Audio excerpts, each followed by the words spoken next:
புனித காலமாம் தவ காலத்தின் 15ஆம் நாள். ஆனால் இன்றைய தினத்தில் நமது தாய் திருச்சபையானது புனித சூசையப்பருடைய மாபெரும் பெருவிழாவை கொண்டாடுகிறது. ஆகையால் புனித சூசையப்பருடைய வாழ்க்கை வரலாற்றை உங்களோடு பகிர்தலே புனித காலமாம் தவக்காலத்தின் இன்றைய நாள் சிந்தனையாகவும் நான் முன்வைக்கிறேன். ஒரு சிறு குழந்தையை அழைத்து யார் இந்த சூசையப்பர் என்று சொன்னால் 2 விஷயங்களை உடனடியாக அந்த குழந்தை தெளிவுபடுத்தும். முதலாவதாக அவர் அன்னை கன்னி மரியாளின் கணவர் என்றும், இரண்டாவதாக இயேசு கிறிஸ்துவின் வளர்ப்பு தந்தை என்றும் விரிவாகவே எடுத்துச் சொல்லும். ஆனால் இதோடு நாம் சூசையப்பரை மறந்து விடுகிறோம். உண்மையாகவே அவர் யார் என்பதை படிப்பதை விட நாம் தியானித்து பார்க்க உங்களை நான் அழைக்கிறேன். யூத சமூகத்திலே பிறந்து வளர்ந்தவர். ஆனால் அன்னை மரியாளை திருமணம் செய்வதற்கு முன்பாகவே அவள் கருவுற்றிருக்கிறாள் என்பதை உலக பிரகாரமாக உணர்ந்து அவர் ஆண்டவராகிய கிறிஸ்துவை ஈன்றெடுக்கப் போகிறார் என்பது உண்மைதான். ஆனாலும் அவர் உலக பிரகாரமாக உணர்ந்து மரியாளை விலக்கிவிட அவர் எண்ணுகிறார். அந்த நேரத்தில் தூய் ஆவியால் ஆட்கொள்ளப்பட்டு ஒரு வானதூதர் அவரிடத்தில் தோன்றி, மரியாளை நீர் ஏற்றுக்கொள்ள அஞ்ச வேண்டாம் என்று சொல்லும் பொழுது அவர் உடனடியாக கீழ்ப்படுகிறார்.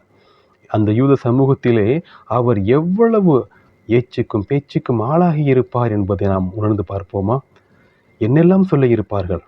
அந்த கன்னி பெண்ணை நீ மணக்க வேண்டாம், அவள் எப்படி திருமணத்திற்கு முன்பாக கருவுற்றிருக்கிறாள் என்று பேசியிருப்பார்கள். அவரை ஏளனப்படுத்தி இருப்பார்கள், பரிகசித்திருப்பார்கள், வேண்டாம் அவளை ஒதுக்கிவிடு என்றெல்லாம் சொல்லியிருப்பார்கள். இன்னும் என்னென்ன துன்பத்திற்கு உடல் ரீதியாக, மன ரீதியாக, சிந்தனை ரீதியாக அவர் ஆட்கொள்ளப்பட்டார் என்பதை நாம் தியானிக்க முடியும். தெளிவாக நமக்கு தெரியாது. தூய் ஆவியானவர் நமக்கு ஒருவேளை ஜெபத்தின் மூலமாக அவர் பட்ட பாடுகளை நமக்கு மனக்கண் முன் கொண்டு வரலாம். ஆம், சூசையப்பர் கன்னி மரியாளுக்கு இணையானவர். அவர் கனவிலே வானதூதர் சொன்னதை முழுமையாக ஏற்றுக்கொண்டார். அன்னை மரியாளும் கனவில் எச்சரிக்கப்படுகிறார். நீ ஒரு மகனை பெற்றெடுப்பீர் என்று சொல்லும் பொழுது அவர் உள்ளம் கலங்குகிறது. நான் கன்னியாயிற்றே, இது எப்படி நிகழும்? பயப்படாதே மகளே, அப்படி என்றெல்லாம் நாம் விவிலியத்தில் அங்கும் இங்குமாக வாசிக்கின்றோம் கன்னி மரியாளை பற்றி. அதற்கு இணையானவர் தான் சூசையப்பர். அந்த சூசையப்பர் இயேசு கிறிஸ்து பிறந்தவுடன் அன்பாக அவளை வளர்க்கிறார், ஆன்மீகத்தில் அவளை வளர்க்கிறார். அன்னை மரியாளையும் பாசத்தோடு பார்த்து கொள்ளுகிறார். கன்னி மரியாள் என்று இன்றளவும் நாம் அழைக்கின்றோம் அல்லவா அந்த தாயை. அவருக்கு மிகுந்த பாதுகாப்பாக இருந்தவர் தந்தை சூசையப்பர். ஆகையால் தான் தாய் திருச்சபையானது அவருக்கு பல வகையான பெயர்களை இட்டு அவரை வாழ்த்துகிறது. குறிப்பாக வளனாரை நீதிமான் என்றும், அவர் இறைவனின் திருவுளத்திற்கு என்றும் பணிந்து நடப்பவர் என்று நம்ம கூறுகிறோம்.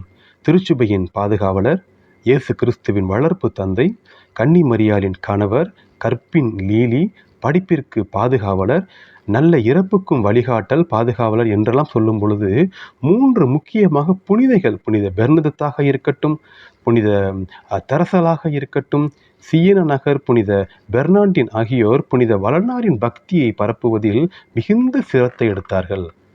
கனடா நாடு, அமெரிக்காவுக்கு கீழ் இருக்கிறதல்லவா கனடா நாடு, இன்றும் இந்த புனிதரின் பாதுகாவலில் வைக்கப்பட்டுள்ளது. புனித 23ஆம் அருளப்பர் 2ஆம் வத்திக்கான் சங்கத்தை புனித வளனாரின் பாதுகாப்பில் வைத்திருப்பதாக உறுதிப்படுத்துகிறார்.